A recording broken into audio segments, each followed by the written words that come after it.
Earlier this afternoon, Matt Rhule in Nebraska got a huge commitment from Nebraska's #1 high school player of the 2024 recruiting cycle. His name is Carter Nelson.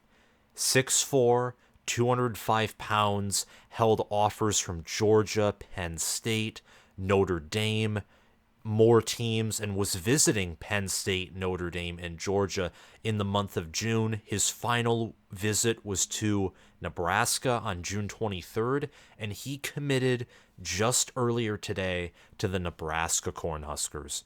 According to 24/7 Sports Composite, Carter Nelson is the 97th best player in the country, the 7th best tight end, and the #1 player in Nebraska. If you only look at 24/7 Sports rankings, however, he is the 40th best player in the country, the second best tight end, only behind five-star Landon Thomas, I believe, who's currently committed to Florida State, and he's still the #1 player in Nebraska. When you have a school like Georgia, who has had a reputation under Kirby Smart of getting Brock Bowers, Oscar Delp, Darnell Washington, and developing them into beasts among men. Penn State has a reputation with tight ends like Freiermuth and Gesicki. Notre Dame, with Michael Mayer just being the most recent example. And Carter Nelson, I know that it is his home state, but he chooses Nebraska. And this is big for Matt Rhule and company. And it's big because Nebraska is swinging and they're fighting with heavy hitters among the tight end position. And really, amongst all positions in college football, they were pursuing Dylan Raiola. They didn't get him. Georgia got him instead. And it hurt because Dylan Raiola obviously was a legacy recruit. His family has been with Nebraska and played there for years. And he chooses to go to Georgia. He's even going to play high school football in Georgia this coming high school season.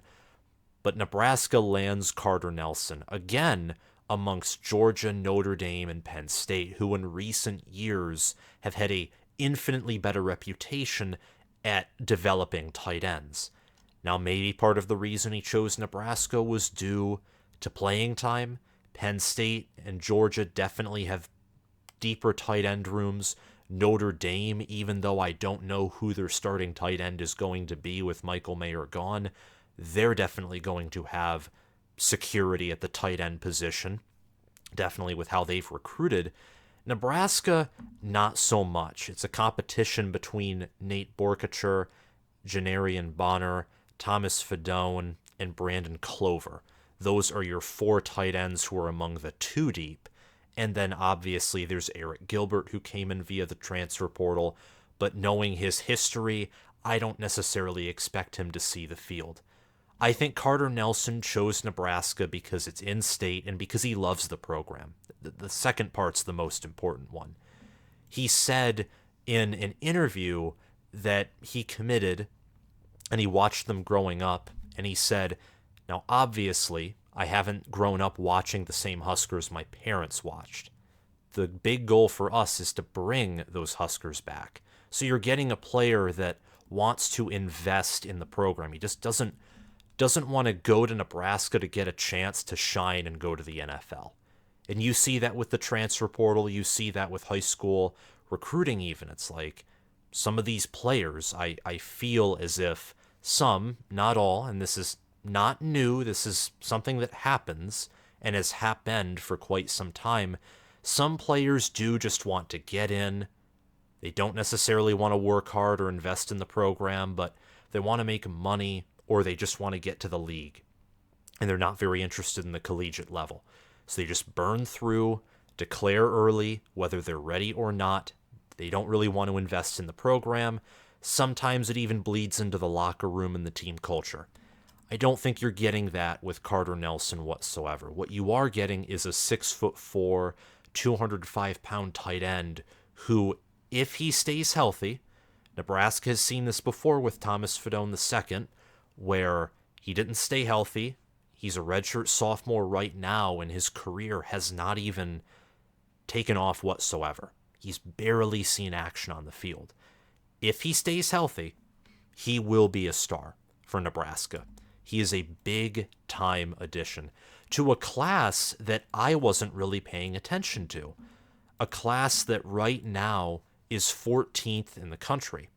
Last year, at the conclusion of 2023, Matt Rhule and Nebraska somehow pull in a top 25 high school recruiting class by getting Malachi Coleman to stay in state.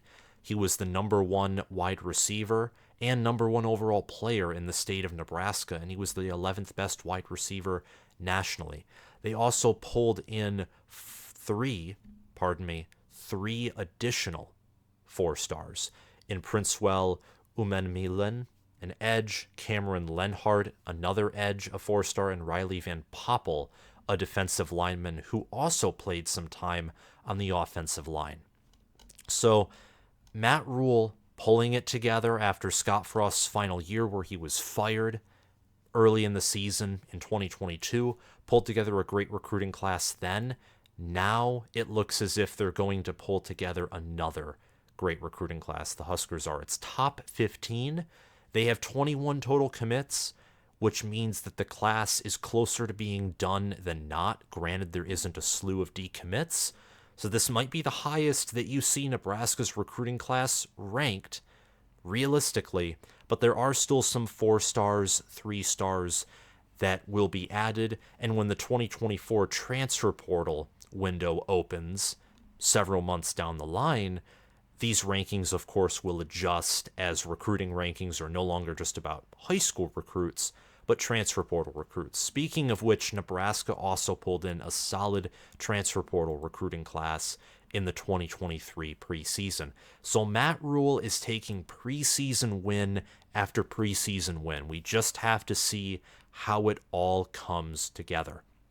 You have 21 total commits, 4-stars, 17 3-stars. They're recruiting very well. Matt Rhule hasn't played a single game at Nebraska.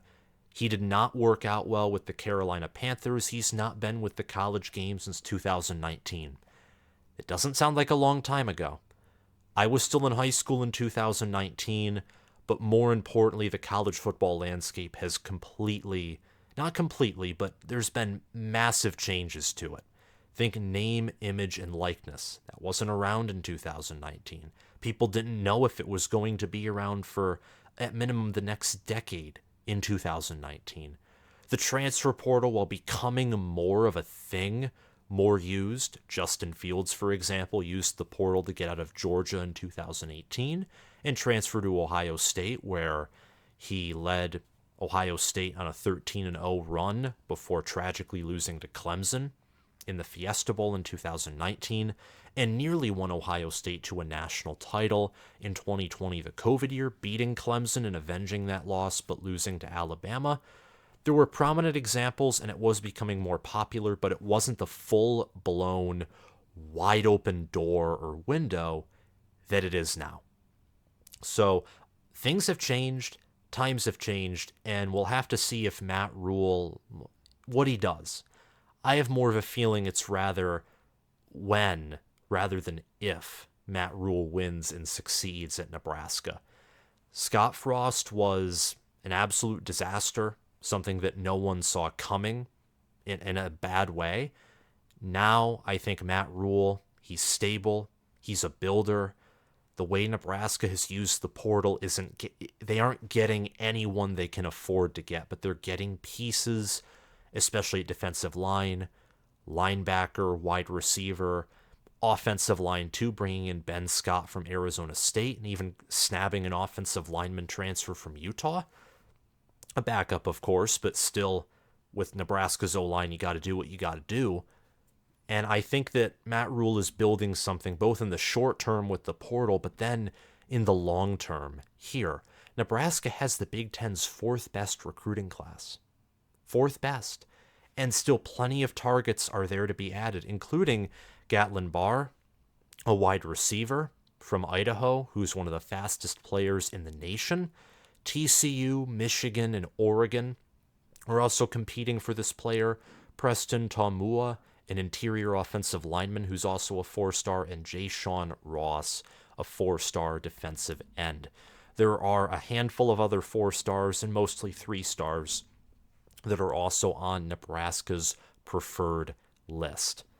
But if Nebraska is fortunate enough to get most of their top targets or preferred targets, you could see 25, 30 around there commits and just a handful of 4-stars. And that's a good thing. Nebraska did not see many 4-stars over the past 2 recruiting cycles. They only got 4 this past recruiting cycle, the 2023 recruiting class, and I think they only had 2, or maybe less, maybe 1 more in the 2022 cycle. That was after the 2021 season where Nebraska looked great on the field, but they went 3-9, lost every close game, and the recruits obviously weren't a fan of that because the recruiting class was an abject disaster after that season for Nebraska, which might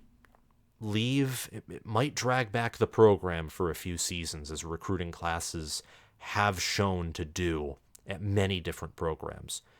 But Nebraska's recruiting class is far from finished. They have a solid transfer portal class, and I think overall today's commit is just it's another badge for Matt Rhule this preseason. It's an excellent start for him and his staff's process to revive Nebraska football. Carter Nelson will be the number 1 prospect for Nebraska's recruiting class. He'll be their number 1 commit.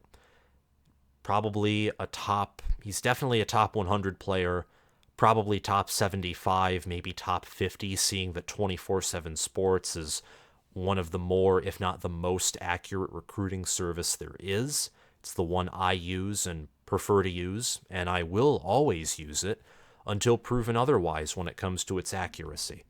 Beating out Georgia, Penn State, Notre Dame is just absolutely massive. And for the second year in a row, Nebraska has held on to the number 1 player in the state. In fact, currently, it looks like Nebraska will have every player in the state who's in the top 6. Every player. Caleb Benning is in the top 6, and he has not committed yet. He's an athlete out of Omaha, Nebraska, but he is crystal balled to the Cornhuskers 100% of the way. And it's practically the same thing when you look at the composite rankings, except Caleb Pyfrom, an offensive tackle, is crystal balled to Illinois. But the 2 4-stars that are in state are going to Nebraska. You may think that this is something that, all in all, is not that big of a deal. Nebraska's small, but Nebraska's program has prided itself on recruiting in state. And overall, when you look at some of the past recruiting cycles, for example, other schools have been able to get their hands into the state and pluck out some better players, and Nebraska has failed to hang on to them. So congratulations to Matt Rhule. I just wanted to talk about Nebraska because I haven't talked about him as much as I have last season. Huge part of that reason, of course, is because I'm not as high on them, and I think I'm much more level-headed with this team. But I like the direction Matt Rhule is going, and I want to reinforce to Husker faithful that I think it was a good hire. I think the preseason has shown that. Of course, we're going to have to see how the regular season pans out, because winning games is what matters most. Recruiting well, developing players into NFL prospects well, those are all important things, but if you don't win games at the end of the day, and despite the fact that those things that I mentioned are correlated, there are some programs who are outliers who win despite not recruiting at a high level, and there are those who recruit at a high level and don't win. Winning is the most important thing. Winning with a fine group of young men. And that's what I think Matt Rhule wants to do, and I think long-term that's absolutely what he is going to do. So a great start to Nebraska's recruiting class. Summer is not the end of recruiting, mind you. There's going to be a lot of commits, some decommits, a lot of action from now until the early national signing period all throughout the fall, and even all the way into signing day. So stay tuned for all of that. I anticipate Nebraska will probably finish with a top 25, maybe top 20 recruiting class for the 2024 cycle. Thank you guys for watching. If you like this short video, please hit the like button, subscribe to this channel, comment your thoughts down below, and hit the notification bell for more college football commentary. I typically go more in depth when talking about teams, making typically 30-minute videos, occasionally in the upper 20 range, and sometimes even 40-minute videos when making lists like top 25s or conference predictions. And also I make videos like this too. They're about 15 minutes or a little bit longer, just on some brief things that I saw that I want to touch on. So subscribe if you want to see a variety of content, but especially stuff that is in depth, has great analysis, and talks about not just the Big Ten, but also touches on the SEC, Pac-12, Big 12. Thank you guys for watching again, and I'll see you all around. Bye-bye.